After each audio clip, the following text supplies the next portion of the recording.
तो लोकतंत्र के नए मंत्र की इबारत लिखी जाएगी। आज दोपहर को 1 बजे प्रधानमंत्री नरेंद्र मोदी लोकतंत्र के नए मंदिर का शिलान्यास रखेंगे, भूमि पूजन करेंगे। हम आपको 2 तस्वीरें भी दिखाएंगे और बताएंगे कि किस तरीके से पुराना संसद भवन था, नया संसद भवन किस प्रकार का होगा। देखिए, मौजूदा लोकसभा जो हाल है उसकी जो क्षमता है वो 552 सांसदों की इस वक्त है, और जो नया लोकसभा का हॉल बनेगा उसकी जो क्षमता है वो 876 सांसदों की यहाँ पर होगी। और देखिए, 2 तस्वीरें नए संसद भवन, पुराने संसद भवन की दिखा रहे कि अभी पुराना संसद भवन जो चल रहा है, जहां से पूरी कार्रवाई होती है, वो कैसी है, और जो नया संसद भवन बनेगा उसकी पूरी जो रूपरेखा है वो तैयार कर ली गई है। क्या लुक होगा, फर्स्ट लुक इंडिया न्यूज पर हम आपको दिखा रहे हैं।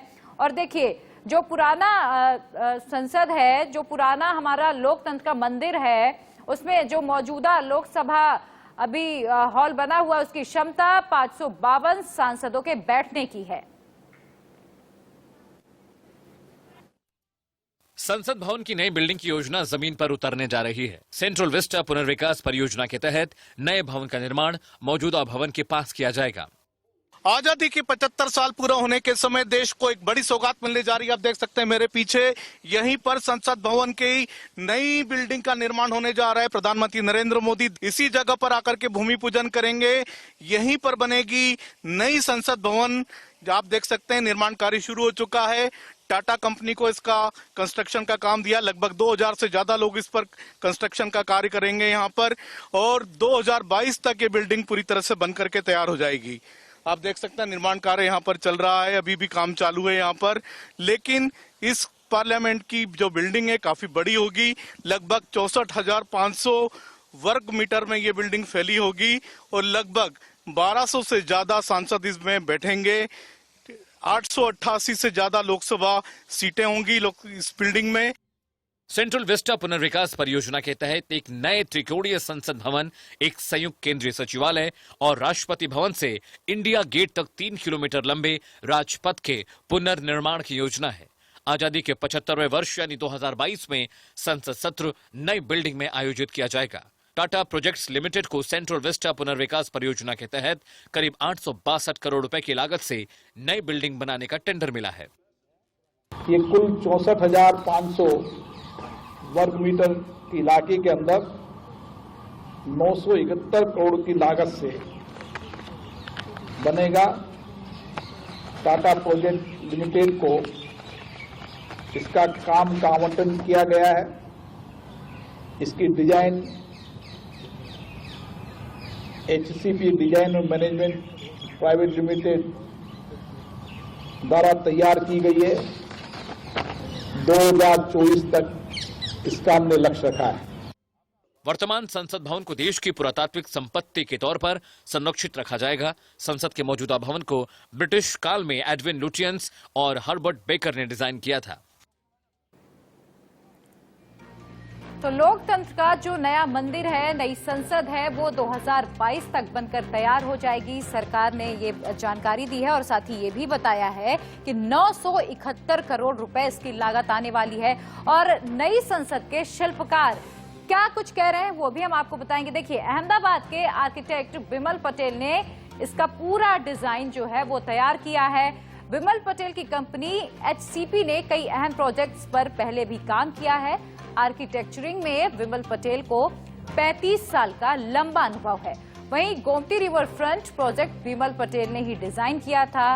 वहीं RBI Ahmedabad, Gujarat high court भी उन्होंने ही डिजाइन किया है, उनकी कंपनी ने डिजाइन किया है। IIM अहमदाबाद, IIT जोधपुर को भी विमल पटेल ने ही डिजाइन किया है। कांकरिया का redevelopment, Rajkot race course redevelopment किया गया है, जो उनकी ओर से किया गया, उनकी कंपनी ने ही किया है। और भारत सरकार ने विमल पटेल को पद्मश्री से भी सम्मानित किया है, और अब वो इस नई संसद के शिल्पकार हैं।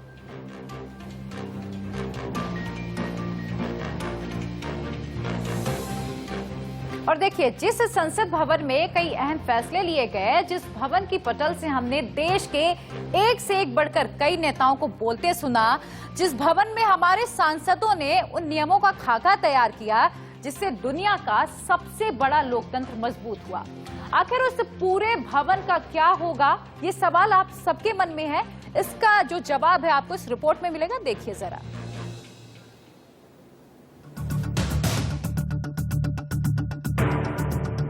चौदह अगस्त 1947 को मौजूदा संसद भवन में ही देश के उस वक्त के प्रधानमंत्री जवाहरलाल नेहरू ने देश की आजादी के बाद ये भाषण दिया था। Freedom and power bring responsibility.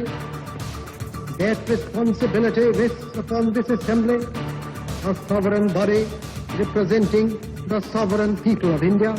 अब तकरीबन 7.5 दशक के बाद भारत के लोकतंत्र की पहचान बन चुके इस भवन को बदला जा रहा है। आइए अब हम आपको मौजूदा संसद भवन से जुड़ी कुछ अहम बातें बताते हैं। संसद भवन को सर एडविन लुटियंस और सर हर्बर्ट बेकर ने डिजाइन किया था और 12 फरवरी 1921 को इसकी नींव रखी गई थी। संसद भवन को बनाने में 6 साल का वक्त और 83 लाख रुपए का खर्चा आया था। 14 अगस्त 1947 से पहले इसी हॉल से यूके से भारत में सत्ता का हस्तांतरण होता था। संसद की लाइब्रेरी देश की दूसरी सबसे बड़ी लाइब्रेरी है। पहली नेशनल लाइब्रेरी कोलकाता में है। देश का सुप्रीम कोर्ट पहले संसद के सेंट्रल हॉल में था। आजादी के बाद नई सुप्रीम कोर्ट की बिल्डिंग बनाई गई। संसद की लाइब्रेरी में भारत के संविधान की हिंदी और अंग्रेजी में हाथ से लिखी प्रतिलिपि नाइट्रोजन गैस से भरे चैम्बर में रखी गई है।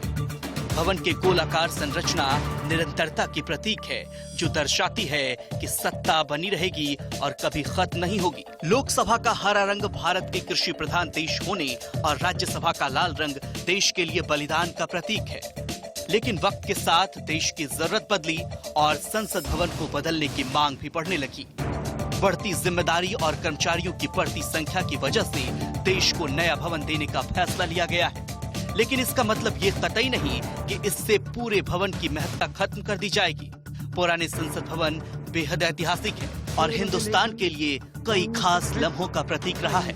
इसी वजह से सरकार ने इस बिल्डिंग के लिए भी प्लान तैयार कर रखा है। पुराना भवन हमारी पुरातत्व संपत्ति है, उसको भी हम रखेंगे। भारत का संविधान वहाँ बना है, केंद्रीय कक्ष है, वो सारे भवन को हम हमारी पुरातत्व संपत्ति के रूप में, उस समय के जो हमारे शिल्पकार थे, जो मैं सोचता हूँ कि उस समय की परिस्थिति के सबसे आधुनिक शिल्पकार थे, जिनके पसीना बहा, जिनके हाथ की कला करती रही, उसको हमेशा देश देखेगा और आने वाली पीढ़ियां भी देखेगी। इसलिए उस भवन को हम उसी अवस्था के बहुत जल्द अब संसद भवन और उसके आसपास के इलाके की काया बदलने वाली है। सत्ता का केंद्र माने जाने वाले लुटियंस दिल्ली को नया आकार दिया जाएगा और सरकार का मानना है कि इस नई जगह से लिए गए फैसले से ही भारत विकास की नई सीढ़ियां चढ़ेगा। Bureau report, India news. तो नया लोकतंत्र का मंदिर कैसा दिखाई देगा, फर्स्ट लुक कैसा होगा, चलिए वो भी ग्राफिक्स के जरिए यहाँ पर हम आपको समझाते हैं। देखिए 3 किलोमीटर लंबे राजपथ की तस्वीर अब कुछ ऐसी होगी, जहां राष्ट्रपति भवन तो अपनी जगह पर ही रहेगा, वहीं राष्ट्रपति भवन और इंडिया गेट के दोनों तरफ भारत सरकार के सभी कार्यालय ही होंगे और एक तरफ संसद भवन, सांसदों का चैम्बर और सेंट्रल कॉन्फ्रेंस सेंटर होगा, तो वहीं दूसरी तरफ पीएम का आवास भी बनेगा, जिसके पास ही केंद्रीय सचिवालय भी मौजूद होगा। देखिए इस पूरे इलाके में ही कृषि भवन, रेल भवन, शास्त्री भवन भी होगा। इस पूरे इलाके के नीचे शटल सर्विस या फिर मोनो रेल बनाने की भी तैयारी है और ऐसा इसीलिए किया जा रहा है ताकि जो सभी विभाग के मंत्री और अधिकारी हैं एक दूसरे तक आसानी से अपनी पहुंच बना सके। देखिए इससे फायदा ये भी होगा कि किसी भी तरह का काम अब आसानी से हो पाएगा, यानी कि कोऑर्डिनेशन बेहतर होगा। और चलिए आर्किटेक्ट मानसी शाह हमारे साथ इस वक्त जुड़ चुकी हैं। मानसी, आपका बहुत बहुत स्वागत है इंडिया न्यूज पर। Thank you so much. Mansi, जो लोकतंत्र का नया मंदिर बन रहा है, नया संसद भवन, आज उसकी शिलान्यास होने जा रही है, भूमि पूजन होने जा रही है, उसका पूरी उसकी जो डिजाइन है वो उसमें क्या कुछ खासियत है, जरा समझाइए। अभी का जो नया संसद भवन बनने जा रहा है, दैट इज मेनली उसका शेप थोड़ा चेंज किया हुआ है। जो पुराना है वो सर्कुलर था, अभी वो ट्रायंगुलर शेप में डिजाइन किया गया है। दैट इज और वो अभी 65,000 स्क्वायर मीटर एरिया में वो बनाया जाने वाला है। उसकी जो हाइट है वो पुराने जो स्ट्रक्चर है उसके अकॉर्डिंगली रखी जा रही है। तो उसमें lower ground floor, upper ground floor और ऊपर 2 फ्लोर्स और मतलब टोटल 4 फ्लोरी स्ट्रक्चर वो होगा, which is design by Bimal Patel HCP architect. और उसको अर्थक्वेक रेजिस्टेंट स्ट्रक्चर अभी बनाया जाने वाला है। मानसी, इसमें कुछ न्यू टेक्नोलॉजी का भी यूज किया जा रहा है, वो कौन कौन सी न्यू टेक्नोलॉजीज हैं जो इसमें इस्तेमाल की जाएंगी? ये पूरा मतलब ऐसे बनाया जाने वाला है कि वो पूरा बिल्डिंग डिजिटलाइज मैनर में बनाया जाने वाला है, जिससे ये संसद को पेपरलेस बनाने में हेल्प करने वाला है। इसमें लाउंजेस, लाइब्रेरी और डाइनिंग हॉल्स और वो सब इंक्लूड करने वाले हैं। देन पुराना जो था उसकी कैपेसिटी के अकॉर्डिंगली ये डबल कैपेसिटी में डिजाइन करने वाले हैं। सो इसमें मतलब जो भी अभी स्कैटर्ड सब जो ऑफिसेज है मिनिस्ट्री और पार्लियामेंट की, वो सबको सेंट्रलाइज करके ये इस कैपेसिटी भी बढ़ाने वाले हैं। वहीं मानसी, अगर हम पुराने संसद भवन और अब जो नया संसद भवन बनेगा दोनों को कंपेयर करें तो इसमें क्या कुछ खास बात होगी? क्या वो कुछ खास सुविधाएं नए संसद भवन में होंगी जो कि पुराने में अभी नहीं है? नए में लाउंजेस और लाइब्रेरी और डिस्कशन रूम्स और डाइनिंग हॉल्स और वो सब अलग तरीके से मतलब डिजाइन किए हुए हैं। जो पुराना जो है वो ऑलमोस्ट 100 इयर्स ओल्ड स्ट्रक्चर है। सो उसकी कैपेसिटी अभी कम, मतलब वो सफाइस नहीं कर पा रही है अभी की डिमांड के अकॉर्डिंगली, तो वो सब इसमें टारगेट करने वाले हैं। मानसी, देखिए वही जो इस नए संसद भवन के निर्माण का जो लक्ष्य रखा गया है, कहा जा रहा है 2022 तक ये पूरी तरीके से बनके तैयार हो जाएगा, तो कितना वक्त लगेगा इसे बनाने में? कितने लोग लगेंगे इसे बनाने में? कितना टाइम लगेगा? ये टेंटेटिव अपने मतलब इंडिपेंडेंस को 75 इयर्स जो कंप्लीट होने वाले हैं, मतलब ये 2022 में इसे लॉन्च करने का अभी मतलब डिसाइड किया गया है। तो उसके अकॉर्डिंगली उसकी फोर्स और वो सब तो लगने ही वाला है। और मानसी, अगर वही मैं बात करूं, देखिए अब डिजिटल इंडिया, हमारा इंडिया जो है वो डिजिटल हो रहा है, हर जगह हम आगे बढ़ रहे हैं और सरकार की ओर से कहा जा रहा है कि ये आत्मनिर्भर भारत का मिसाल बनेगा ये जो नया लोकतंत्र का मंदिर बनने वाला है। क्या खास बातें इसकी होगी? क्या कुछ एक्स्ट्रा फीचर्स इसमें ऐड किए जाएंगे? मतलब ये जो मैंने अभी बात किया, मतलब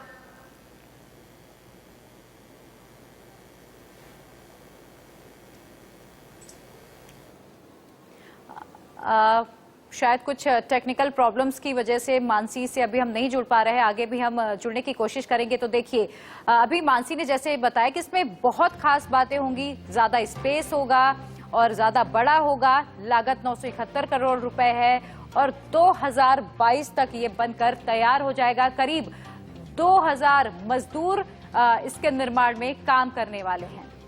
और वहीं भारत के लोकतंत्र के सबसे बड़े प्रतीक माने जाने वाली संसद का पता अब देखिए बदलने वाला है। 7.5 दशक से भी अधिक वक्त तक जिस इमारत से हमारे और आपके चुने हुए जनप्रतिनिधि देश के लिए कानून बनाते रहे, अब वो सभी नई बिल्डिंग में शिफ्ट होने वाले हैं। देखिए तय कार्यक्रम के अनुसार पीएम मोदी नई भवन का भूमि पूजन करेंगे। सरकार के इस फैसले को लेकर सभी तैयारी भी पूरी कर ली गई है। रिपोर्ट देखिए आप।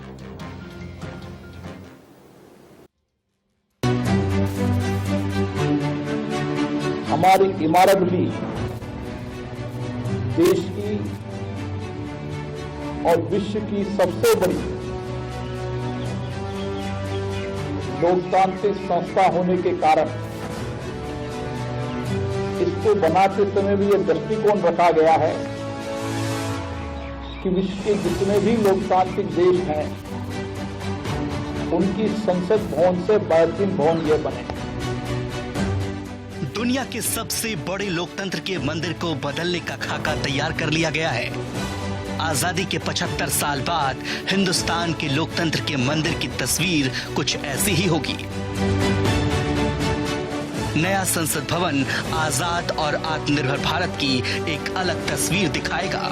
नया भवन इस बात का प्रतीक बनेगा कि आजादी के महज 75 साल के बाद ही हमने अपने देश को हर तरीके से कैसे मजबूत स्थापित किया है। एक जैसी ऊंचाई और सामान्य रूप से एक जैसा इसका बाहर का दृष्टिकोण होगा, इमारत होगी, लेकिन ये अपने आप में एक विशिष्ट पहचान, विश्व के सबसे बड़े लोकतंत्र मंदिर होने की भी एक झलक नजर आती है।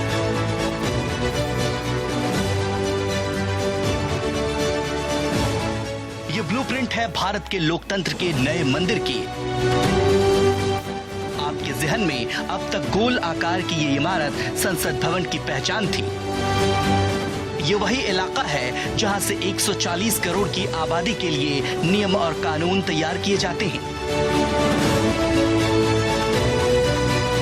संसद भवन के पास ही अहम मंत्रालय के भवन, राष्ट्रपति भवन और नॉर्थ ब्लॉक, साउथ ब्लॉक का कार्यालय है, जहां से देश से जुड़े अहम फैसले लिए जाते हैं। एक बार फिर पुराने भवन और नए भवन के प्रस्तावित इमारत के ब्लूप्रिंट पर नजर डाल लीजिए। मौजूदा संसद भवन जहां गोल आकार का था, वहीं नए बनने वाले भवन को त्रिकोणीय आकार में बनाने का प्रस्ताव रखा गया है, जो 2 मंजिला होगा। नए भवन के निर्माण में तकनीक का पूरा ख्याल रखा गया है। सांसदों के बैठने वाले जगह पर आधुनिक मशीनें लगाई गई हैं, जिससे हमारे सांसदों को काम करने में आसानी होगी। नए भवन में जनता के बैठने और मीडिया कर्मियों के लिए भी अलग से जगह बनाया गया है। नए भवन में दिव्यांगों के आने जाने के लिए अलग रास्ता बनाया गया है। इस भवन के कार्यालय के लिए, लोकसभा के अध्यक्ष और राज्यसभा के सभापति के लिए, सांसदों के लिए, वीआईपीओ के लिए अलग अलग दरवाजे होंगे। तो देखिए, नए संसद भवन में सभी की जरूरतों का पूरा ख्याल रखा जा रहा है। मीडिया कर्मियों के लिए अलग सुविधा दी गई है। अगर कोई दिव्यांग या विकलांग संसद भवन में जाता है, उसके लिए अलग स्पेस दिया गया है। वीवीआईपीज के लिए अलग दरवाजे होंगे। तो तमाम ये जो एक्स्ट्रा फीचर्स ऐड किए गए हैं, तमाम ये सुविधा उपलब्ध कराई गई है। और कैसी होगी नई संसद, इसकी जानकारी दे रहे हैं हमारे संवाददाता रजत राकेश टंडन। देखिए, एक तरीके से आज हो रही है और प्रधानमंत्री इसका भूमि पूजन कर रहे हैं। पीछे आप देख सकते हैं मंच बन के तैयार है। प्रधानमंत्री नरेंद्र मोदी, स्पीकर ओम बिरला इसी मंच पर बैठेंगे। और पीछे आप देखिए एक ग्राफिकल प्रेजेंटेशन जो है वो दिया गया है, जो दिखा रहा है कि नया संसद कैसा होगा। पहला संसद गोल था, लेकिन अब ट्रायंगुलर होगा। पीछे आप देखेंगे तो बाकायदा जो रीति रिवाज होते हैं उस हिसाब से पूजा होगी और वहीं पर प्रधानमंत्री नरेंद्र मोदी और स्पीकर ओम बिरला बैठेंगे और वहीं पर भूमि पूजन होगा। और वहीं से आप कह सकते हैं कि एक काउंटडाउन शुरू होगा नए संसद परिसर बनने का। पीछे भी आपको दिखाऊं तो ये सर्वधर्म के जो गुरु हैं वो भी यहाँ पर मौजूद हैं, यानी जो मंत्र उच्चारण होगा वो सर्वधर्म के गुरु करेंगे। ये भी बनाया गया, यानी ठीक प्रधानमंत्री नरेंद्र मोदी का मंच राइट हैंड साइड पर रहेगा और जितने भी सर्वधर्म के गुरु हैं वो आप इस तरफ देख सकते हैं, वो सब यहाँ पर बैठे हुए हैं। यानी एक तरीके से एक मैसेज देने की कोशिश करी गई है कि जो सर्वधर्म है वो यहाँ बैठेंगे, यहाँ से मंत्रोच्चारण करेंगे, वहां पर भूमि पूजन होगा, प्रधानमंत्री यहाँ बैठेंगे। और हर जगह इस तरीके की एलईडीज लगी हुई है जो बार बार एक झलक दिखाती है कि देश के लोकतंत्र का सबसे बड़ा प्रतीक संसद कैसा होगा। कैमरामैन पंकज के साथ रजत राकेश टंडन, इंडिया न्यूज दिल्ली। तो लोकतंत्र के नए मंदिर की आज इबारत लिखी जाएगी। प्रधानमंत्री नरेंद्र मोदी की भूमि पूजन और शिलान्यास करने वाले हैं। और देखिए, इसमें तमाम जो नेता हैं वो भी शामिल होंगे। इसके बाद प्रधानमंत्री नरेंद्र मोदी जब भूमि पूजन कर लेंगे, संबोधित भी करेंगे।